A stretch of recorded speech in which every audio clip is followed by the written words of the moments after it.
Ça fait des années que je fais des lives ici et que je suis sur les réseaux sociaux à militer et j'ai aussi par le passé milité sur le terrain.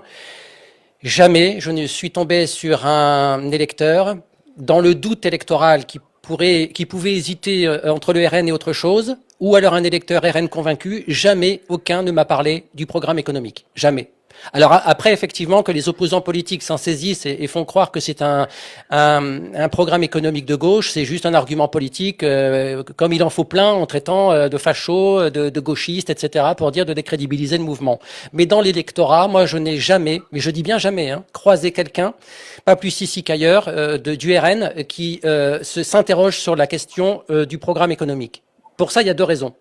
La première raison, c'est que ceux qui nous ont promis des programmes économiques formidables, qui ont fait de très hautes études, ça fait 50 ans qu'ils nous disent qu'ils ont des programmes économiques formidables, et ça fait 50 ans qu'on pique du nez. Donc aujourd'hui, pardon, on est dans une situation pathétique. L'endettement, tout le monde le connaît. Comment dirais-je, l'argent public qui est surdistribué par rapport à ce qu'on taxe, alors qu'on est le pays le plus taxé du monde. Enfin bref, tout le monde connaît un peu la situation économique. Donc je crois que pour 2027, le vote RN ne sera pas un vote économique. Ce sera un vote identitaire. C'est-à-dire que les Français qui vont voter RN, pour moi, en tout cas de l'analyse que j'en fais, ils ne vont pas regarder la question économique, ils vont essentiellement se porter sur la question identitaire. La fin de l'immigration, le contrôle de l'immigration, les OQTF, tout ce qui fait, comment dirais-je, que la société dysfonctionne aujourd'hui.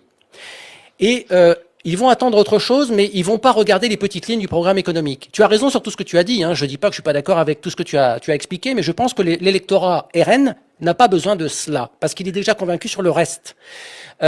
Sur le programme économique, je pense que tout simplement, si le RN, même si je suis très pessimiste, Pat, pour être très honnête, moi je suis très pessimiste sur ce qui va se passer, comme tu le sais. Mais si le RN veut fonctionner sur ses deux jambes, il va devoir, régler des problèmes identitaires colossaux, et je ne vois pas comment il pourra le faire. Première chose. Mais admettons.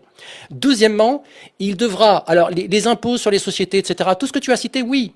Mais le gars qui est chez lui, qui reçoit sa fiche de salaire, ce qu'il va regarder, c'est la différence entre le brut et le net.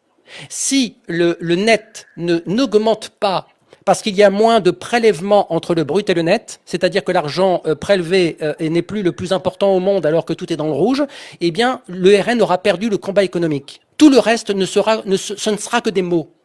Le français veut l'identité nationale, le contrôle de l'immigration, la sécurité, et avoir plus d'argent en gardant son salaire brut. Donc, moins de prélèvements obligatoires.